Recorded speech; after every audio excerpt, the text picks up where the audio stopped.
इन मतलब अंदर, with in मतलब अंदर, कहाँ और कब इस्तेमाल करना है। जब एक चीज़ दूसरी चीज़ के अंदर है तो इन का लफ्ज़ इस्तेमाल होगा। जब एक चीज़ दूसरी चीज़ के अंदर है और वो पहले से भी किसी और चीज़ के अंदर है तो विद इन का इस्तेमाल होगा। कैसे, यहाँ पे देखें स्टार बाल्टी के अंदर है तो यहाँ पे इन का इस्तेमाल होगा।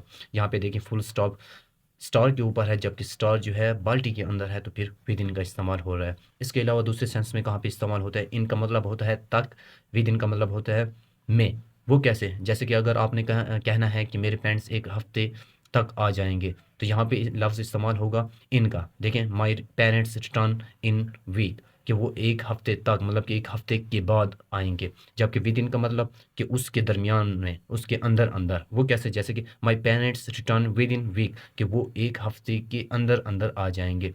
यहाँ पे क्या कैसे इस्तेमाल हुआ है, इन मतलब कि बाद में इस्तेमाल होता है कि वो 2 साल के बाद आएंगे।